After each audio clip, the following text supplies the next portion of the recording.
Welcome to this edition of the $1 Million Mastermind Podcast. This is where we pick the brains of high achievers from all walks of life and get their hard-earned, real-world insights on winning. I'm your host, Larry Weidel. Hello, everybody. And we're talking with David Simnick. He's a return guest.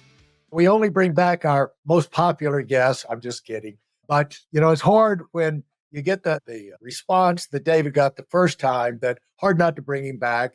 And we should have brought him back a long time ago. It was in, I guess, 2021. We were looking back and see when that was. So your company has been on the move, David. Congratulations. Larry, look, I'm as shocked as you. No, but all humility aside, I get to work with an amazing team. And we've hired professionals from Nestle and Unilever, L'Oreal, and all these just amazing companies that we have the privilege to work with. And talk about soap. Let's get people who are not familiar with the first episode. Let's get them up to scale about your company, Soapbox, and just some of the basics so they can kind of follow the bouncing ball here. Yeah, so it's great to be back. We have grown. We've tripled since 2021, and Soapbox is a mission-driven personal care company. We thoughtfully make each one of our shampoos, conditioners, deep conditioners, body washes, liquid hand soaps, lotions, potions, right here in the United States with natural ingredients. And then every time someone buys one of our products, we donate a bar of soap to someone in need. And we are approaching our milestone of 40 million bars that we've donated to local homeless shelters and food pantries. And if you're listening, you may know this, you may not, but food stamps in the United States don't cover hygiene products. So one of the most requested items within food pantries are actually hygiene items. And then especially with the homeless shelters that we have the privilege of working with, if they have a shower program for their clients, the usage rate of soap is so much higher than like a winter coat, because you're just taking care of clients on a daily, a weekly basis of where you're helping them achieve that level of health. Yeah. So if you have a bad attitude towards a homeless person that has a little bit of a body odor around you, there's a reason for that. Yes, there is. No one's giving them any soap. It's giving them a place to clean. It's not that they're enjoying that. And so you're plugging a tremendous gap. And we're going to let's hit a bunch of these things right off the bat. You are the largest producer of wooden American flags in the United States. You're on the board of directors of Flags of Valor. Where did that come from? It's one of those interesting things where I just wanted to give back, and I also wanted to help out other companies that I thought had a great cause. And this is a veteran-owned company that employs veterans, that basically creates shadow boxes as well as other types of wooden products that celebrate, how amazing this country is. So absolutely love working with them. Also had the privilege of being on Orchestra of the Americas, which is this beautiful tapestry of inviting artists that often get overlooked in places all over the world to be a part of some of the best symphonies and artistic talents all over the world. It really is, it's an amazing organization. So I'm moving all up in the world, Larry. I'm getting invited to boards. Wow. Amazing. Now, you've employed more than 70 veterans. And raised over 100 and over $1 million for veteran charities. Larry, I don't get to take any of that credit. That's totally Flags of Valor and the amazing leadership team there. I just get to help them navigate Amazon and how to grow their retail sales. And I'm a humble board member. With the shadow box thing, for people who don't know, if you have a family member who died in service and they have a military funeral, you get a flag folded up in like a triangle. And then what am I going to do with this? You put it in one of those shadow boxes. And I have one of those for my father, a Vietnam veteran. And there's a lot of those around the country and a lot of them on display, I'm sure. So it gives you some pride, I'm sure, to be involved in that. Now, talk about how you grow up and get yourself involved in a company that is oriented with a mission like this. Well, I think first off, I don't want to let this pass by. Thank you so much for your father's service. And to answer your question, I think I like to be a part of mission driven organizations, whether at a board level, whether at an advisory level, whether I'm a small time investor, emphasis on small, and especially here at Soapbox. I think business can do good. I don't think business can necessarily replace the social fabric or safety net that government and or other organizations provide. But I do believe that better business can make a better world.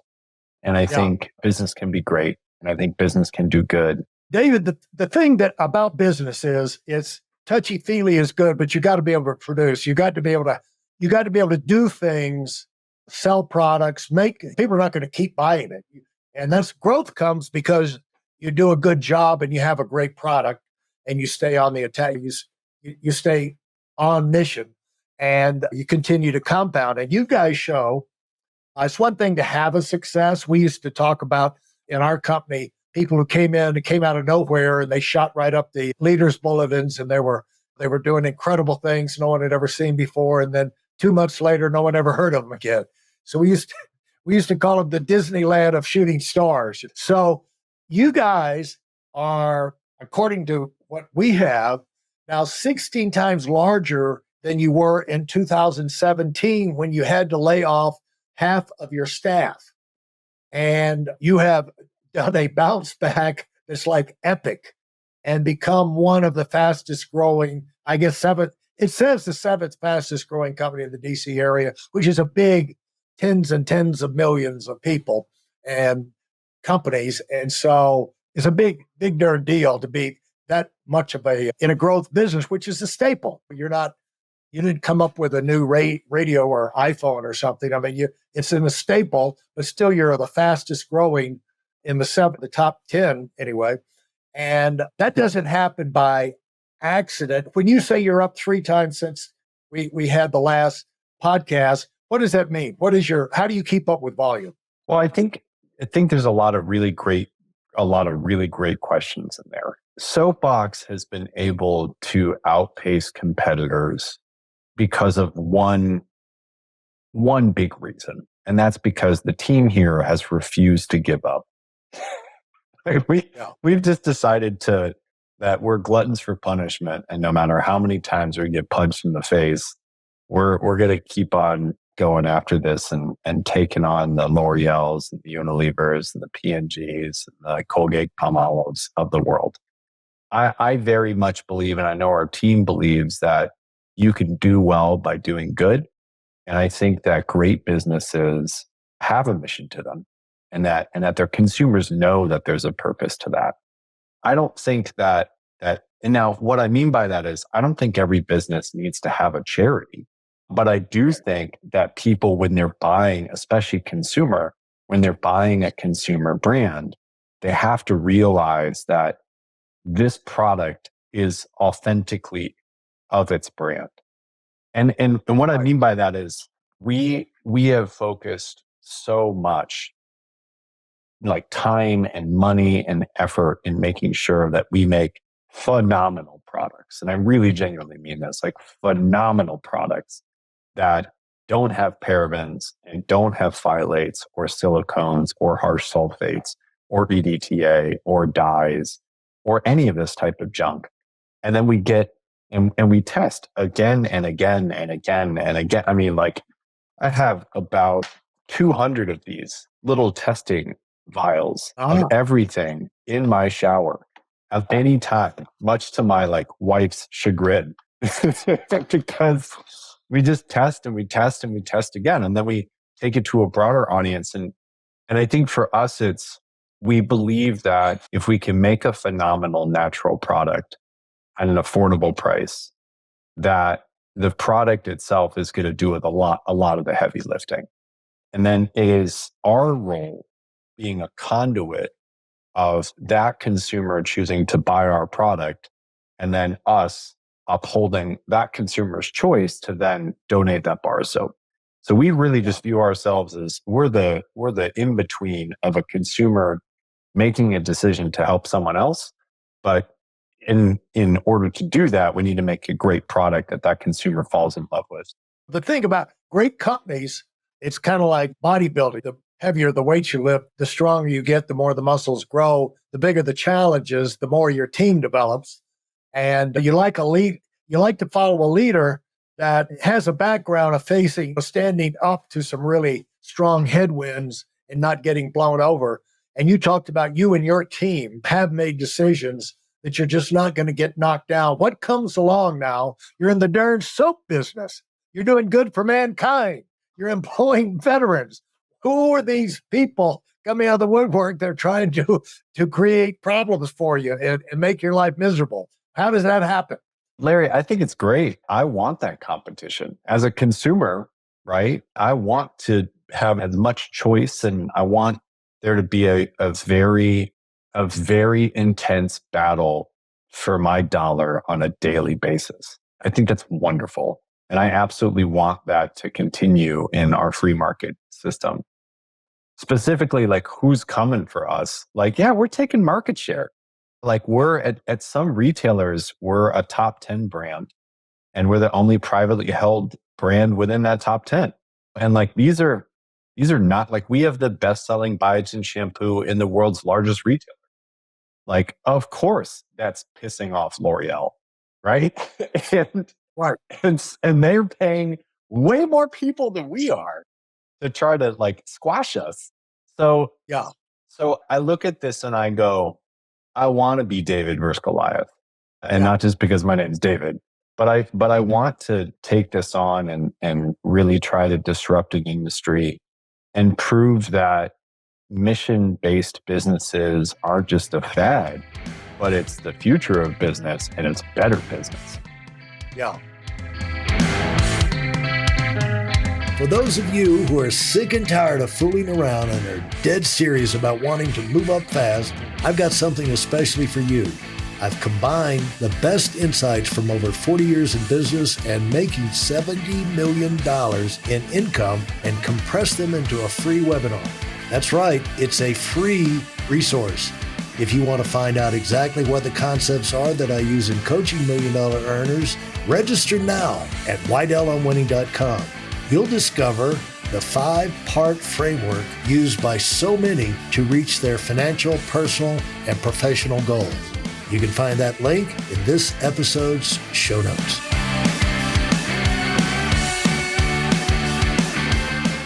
Now tell people who are coming up the ladder and wanting to have the initial splash of success that you had, the kinds of challenges you get. Where does the competition, because the competition gets pissed when you take market share.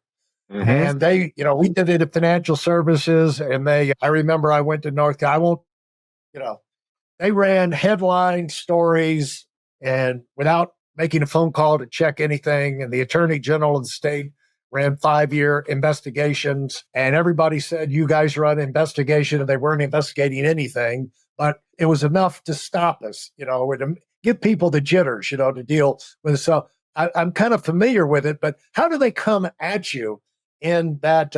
How can people expect challenges if you got a product, you're feeling good about it, and where do they come in? They try and brand it the same way. They come up with a cut you on price. They come up with something that make it seem like it's a better deal, or what? All the above. Yeah. All of them. I think, as you said earlier, like, it's shampoo, it's soap. It's not, we didn't create this super amazing new AI tool. We basically reinvented possibly one of the oldest products of mankind. And essentially, competition in CPG or consumer product goods is going to come down to them boxing you out with major retailers, because they're going to go to that retailer, they're going to put their money on the table. They're going to say, instead of allowing this upstart brand to get this shelf space, we'll pay $200, per SKU, or we'll guarantee the sale. Or like, if this doesn't work, we'll pay for 100% of the markdowns, or whatever it might be. And when you have that type of balance sheet of these multi-conglomerate international companies, you can do that. Like, you can absolutely force out young startup competition that is really taking off. I think that the way that we view this, and what I would say to any listener who's starting any type of company is there's a quote that lives rent free in my head that I think about a lot. And that is, most people overestimate what they can do in 1 year and they underestimate what they can accomplish in 10 years. And that's not me. That's Bill Gates. And I think about that often because when we're creating strategy and when we're laying out our goals, consumer takes time. Like I think of Richelieu and Shea Moisture and how they sold their brand for almost $1 billion to Unilever. And that was a 30-year journey for them. And I think of Ryan at Method, and that was a 20 plus journey for them. And I think of various different CPG founders and how long it takes in order for a brand really take off. And like you have this like 10-year overnight success, you get better at it, right? Like you get like, I feel like there's a lot of muscle memory that I have in terms of decisions that we make now that it's just like, oh, this feels really comfortable. Whereas like 10 years ago, this would have been crippling in terms of the amount of stress that certain decisions would bring. But to anyone who's starting out, I think you're absolutely going to be blindsided by the things that you don't expect within a year. But I think if you set ambitious goals and you surround yourself with people who are smarter than you, and then I think the most important ingredient is having the self-awareness to realize the areas that you're weak in order to surround yourself with people who are stronger in those areas, that you can achieve amazing things with a longer term perspective. So I'm going to say a couple of things and get you to respond to it. First of all, what I hear you're saying, which is what a lot of us have to tell ourselves when we start, is like, this is not a sprint, it's a marathon.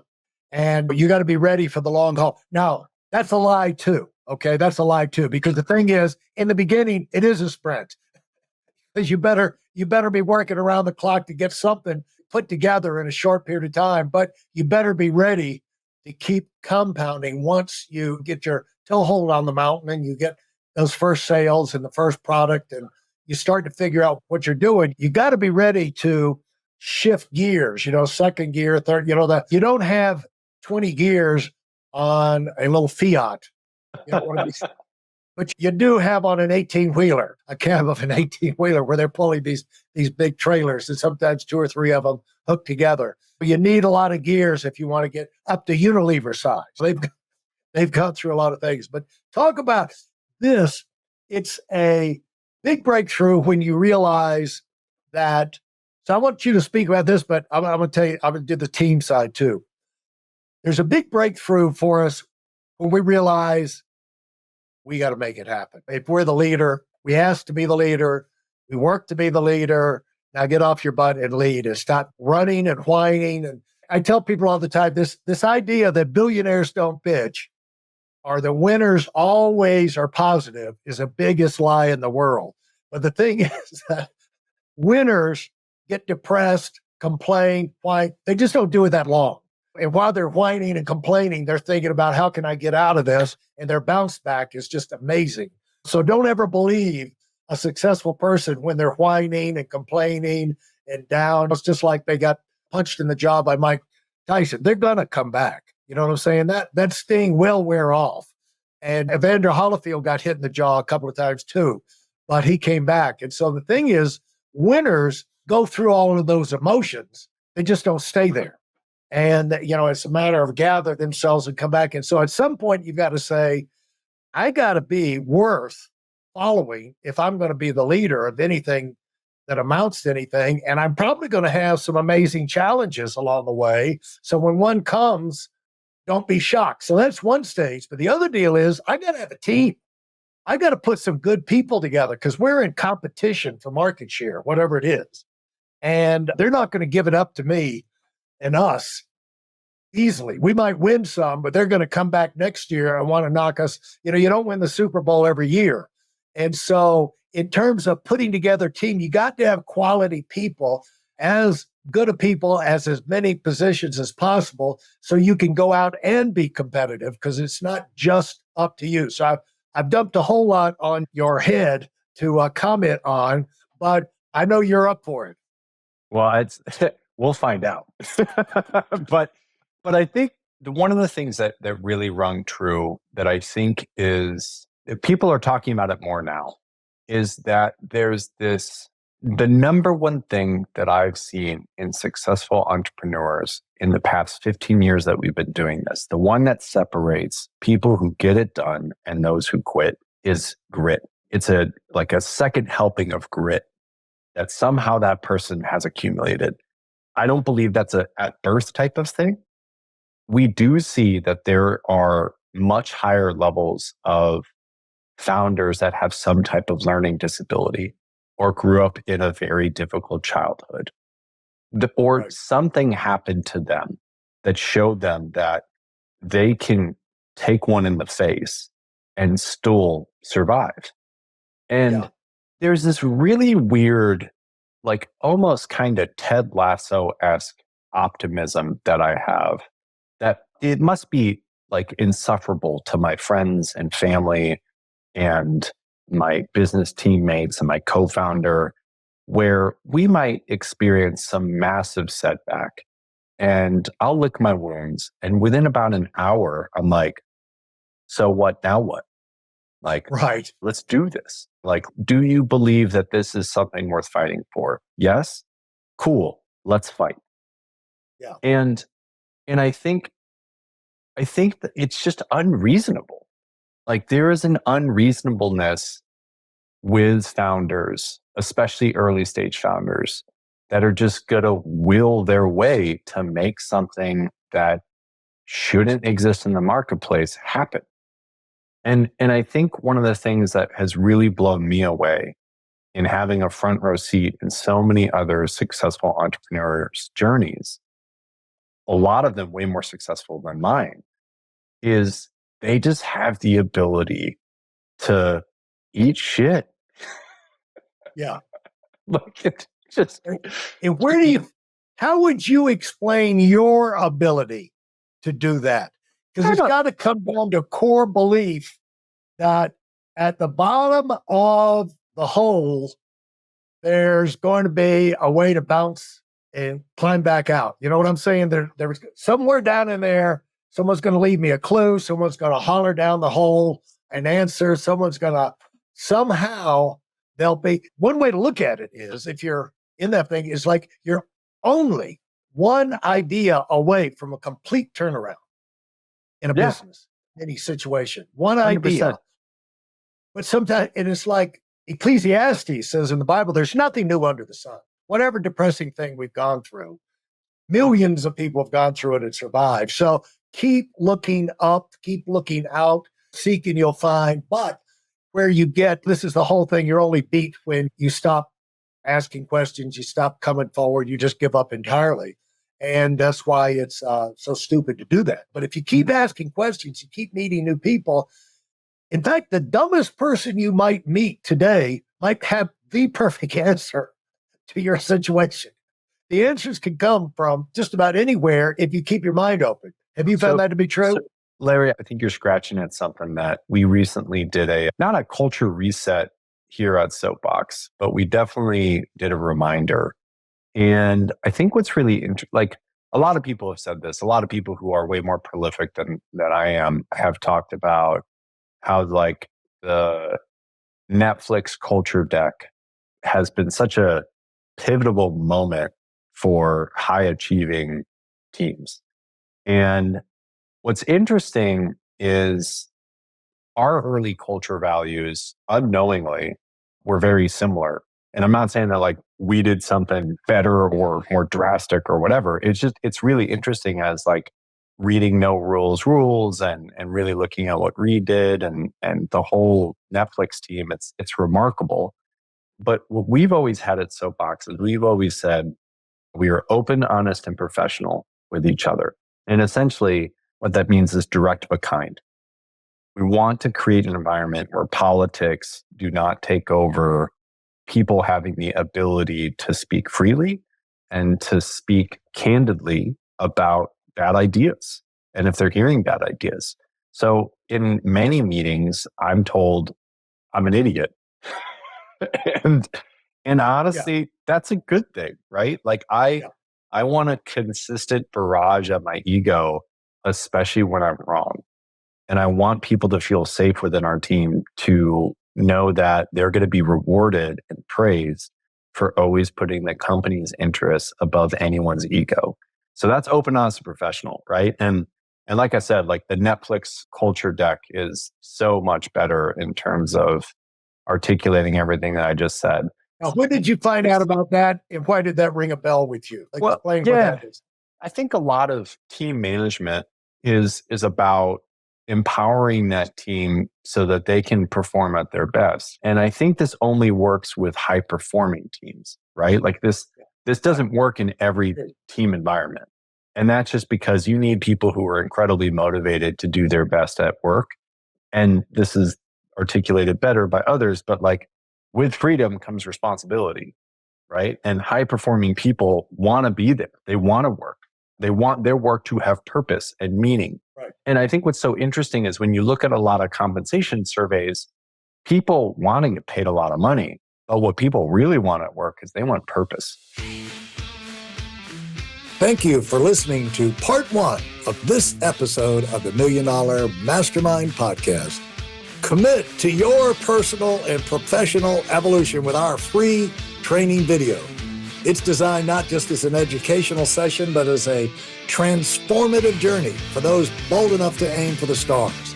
This isn't just any webinar. It's a roadmap to achieving the extraordinary.